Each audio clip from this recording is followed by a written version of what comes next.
Durante años hemos escuchado sobre el hidrógeno verde, un país sustentable, la energía eólica, la protección a la naturaleza, pero también hemos escuchado sobre los créditos de carbono. Eh, ¿Y Chile y los créditos de carbono son un paraíso para el crimen organizado transnacional? Bienvenidos a Código Criminal. Hoy vamos a desglosar una amenaza que opera en las sombras de la sostenibilidad. Mientras el mundo busca soluciones en el cambio climático, el crimen organizado transnacional ha encontrado en los créditos de carbono el vehículo perfecto para el lavado de activos a escala global. Pero la pregunta es, ¿por qué Chile? Porque es un país con una institucionalidad respetada, vastos recursos naturales y una integración financiera total con el mundo.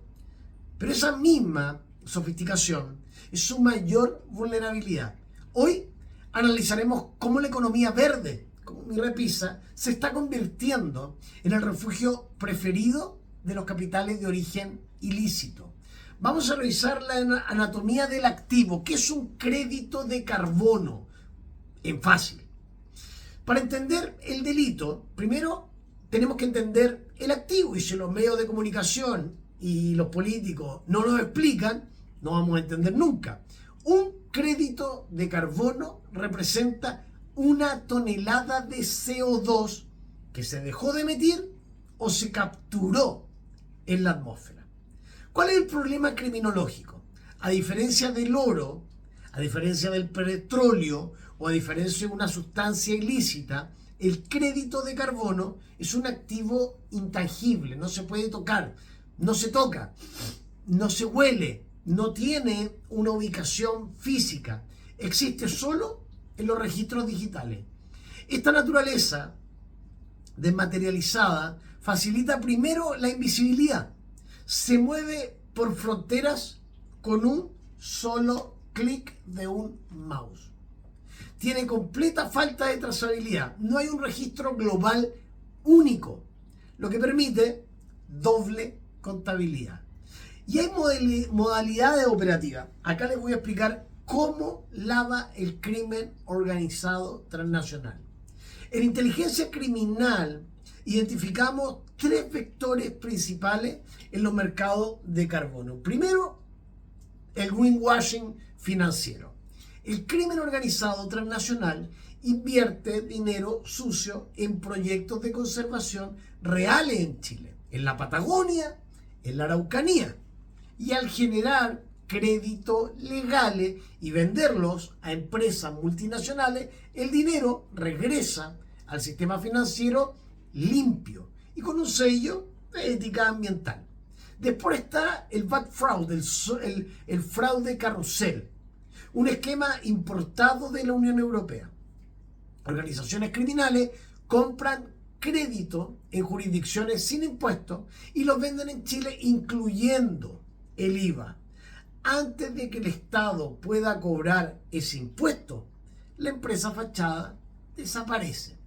Y después está el carbon cowboying o el despojo de tierra. Y aquí entramos en algo en que en Chile, algo que en Chile los medios de comunicación suelen repetir, la violencia territorial. Grupos criminales ahí pueden ejercer presión, coerción o corrupción para apropiarse de tierras rurales, registrar proyectos de carbono ficticio y desplazar a las comunidades locales. La conservación se vuelve finalmente la excusa para el control territorial estratégico. Y ahí está Chile como objetivo táctico. La pregunta ¿es Chile un paraíso para este lavado? Bueno, sí, no por falta de leyes, sino por la brecha de la fiscalización. Hay una opacidad en el beneficiario final.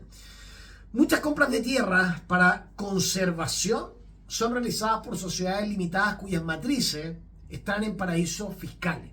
Sin un registro de beneficiarios finales, un nudo agresivo, no sabemos si el dueño de un parque privado es un filántropo o un testaferro de un cártel transnacional. Y por otro lado tenemos silos de información, porque existe una desconexión crítica entre el Ministerio del Medio Ambiente y la Unidad de Inteligencia Criminal, como la Unidad de Análisis Financiero o la PDI. El Ministerio del Medio Ambiente fiscaliza árboles, la inteligencia fiscaliza dólares. Mientras no hablen el mismo idioma, el crimen organizado transnacional opera justo en el medio. Y después tenemos los corredores estratégicos, porque bajo la fachada de proyectos de conservación o proyectos forestales se pueden adquirir terreno en zonas fronterizas o en zonas costeras, creando zonas de exclusión donde la fuerza pública rara vez ingresa, facilitando otras actividades ilícitas. ¿Te suena conocido? Hay un desafío de inteligencia criminal muy grande en Chile. Bienvenidos a Fontirroy, Código Criminal. Estamos en este canal secundario donde ya somos 433 suscriptores. Tú te puedes suscribir, apretar las notificaciones y también la campanita. Nos faltan 567 suscriptores para llegar a los 1000. Suscríbete para que nuestra voz independiente sea escuchada por más gente. Muy pronto, cuando tengamos más de 1000, tú vas a poder hacerte miembro del canal, ayudar mensualmente para que este canal secundario, mucho más técnico, siga operando, y obviamente vas a poder hacer un aporte en diferido con un super thanks muy pero muy pronto, cuando podamos tener esa opción en pantalla. Yo soy Pablo Fontirroy, para los que no me conocen, soy estudiante de último año de licenciatura en Criminología y Seguridad, y mi tesis investiga los patrones de corrupción política en Chile, que se enmarcan obviamente en la criminología ambiental. Recién acabo de rendir mis exámenes finales de drogodependencia y análisis criminal, y ahora empiezo en unos días más justamente emprendimientos universitarios y criminología ambiental, entre otras materias. Por lo que empecé a leer sobre criminología ambiental y dije, acá tenemos un patrón de corrupción en Chile. Esto provocó también los eventos de las estaciones de metro de octubre del año 2019. Como ven, mi compromiso es con la verdad, y con el análisis y la inteligencia criminal, sin pautas de partidos políticos ni intereses electorales.